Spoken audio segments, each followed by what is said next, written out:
ახლა კი ჩავწერ ვიდეოს იტალიის გაერთიანება. იტალიის ერის ეროვნულ-განმათავისუფლებელი ბრძოლა ისტორიაში შესულია რისორჯიმენტო, იტალიურად აღდგენა განახლებას ნიშნავს აი ამ სახელით. მე-19 საუკუნის 20-იან წლებში დაწყებული მოძრაობა სხვადასხვა ინტენსივობით 1870 წლამდე გაგრძელდა და საბოლოოდ იტალიის გაერთიანებით დასრულდა. 1858 წლის რევოლუცია იტალიაში. 1815 წელს ვენის კონგრესის გადაწყვეტილებით იტალიური სამეფო სამთავროები პიემონტ, სარდინია, ლომბარდია, ვენეცია, ტოსკანა, ორი სიცილიის ანუ ნეაპოლის სამეფო პაპის ოლქი განსაკუთრებული სტატუსით ავსტრიას გადაეცა და ჰაბსბურგთა დინასტიის კონტროლის ქვეშ მოექცა. იტალიელი ხალხის განმათავისუფლებელ მოძრაობას სათავეში ჯუზეპე მაძინი 1872 წლებით ჩაუდგა.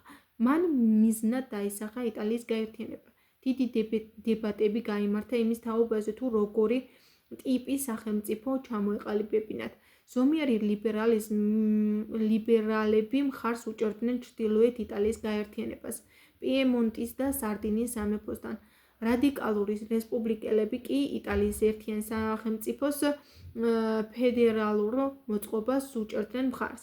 1859 წლის თებერვალში რესპუბლიკელებმა განდევნეს რომის პაპი და რომის რესპუბლიკად გამოაცხადეს. ჯუზეპე მაძინისა და იტალიის სახალხო გმირის გენერალ ჯუზეპე გარიბალდის 1882 წლებში მეთაურობით აჯანყებულები ერთი თვის განმავლობაში იცავდნენ ქალაქს. გაზაფხულზე რომი დაიკავეს ავსტრიის, ესპანეთის და საფრანგეთის ჯარებმა.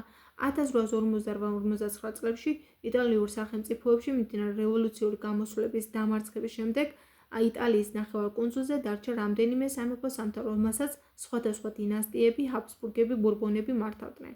იტალიის გაერთიანება 1859 წელს პიემონტისა და სარდინიის მეფე კარლო ალბერტი გადადგა და ტახტი თავის ვაჟს ვიქტორ ემანუელ მეორეს დაუთმო, რომელმაც 1852 წელს პრემიერ-მინისტრად დანიშნა კამილო დიკავური. იტალიის ეროვნულ-განმათავისუფლებელ მოძრაობას მე-19 საუკუნის 50 წლებიდან ორი მთავარი ლიდერი ყავდა: კამილო დიკავური, რომელიც ზომიერ ლიბერალ კურსს მისდევდა და ჯუზეპე მაძინი, რომელიც რევოლუციური მიმართულების მომხრე იყო. კავურის აზრით, იტალიის გაერთიანებისთვის მნიშვნელოვანი იქნებოდა საგარეო მხარდაჭერა. მას ავსტრიის წინააღმდეგ ომში სამხედრო დახმარებას დაპირდა საფრანგეთის იმპერატორი ნაპოლეონ მესამეს, ანაცვლოდ კი საფრანგეთისთვის ნიცის და სავოიის დათმობა მოითხოვა. 1859 წელს დაიწყო ომი ავსტრიასა და პიემონტ-სარდინიას შორის. ნაპოლეონის უკმაყოფილების მიუხედავად ომში მონაწილეობდა ჯუზეპე გარიბალდის მოხალისეთა არტია.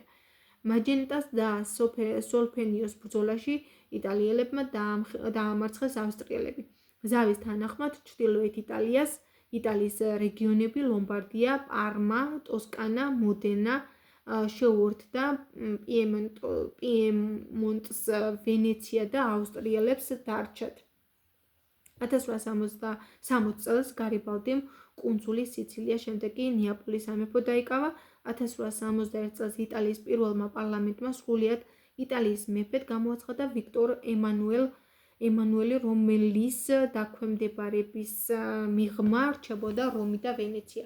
1866 წელს ავსტრია პრუსიის საზავო ხელშეკრულებით ვენეცია იტალიის შემადგენლობაში შევიდა.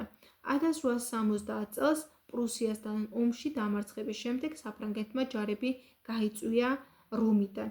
რომის პაპ პიუს მეცხრეს წინააღმდეგობის მიუხედავად რომში იტალიური ჯარები შევიდნენ. იტალიის გაერთიანება დასრულდა.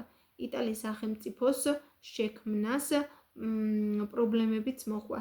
ეკონომიკური იტალია ძლიერ ჩამორჩებოდა სხვა ძლიერ ევროპულ სახელმწიფოებს.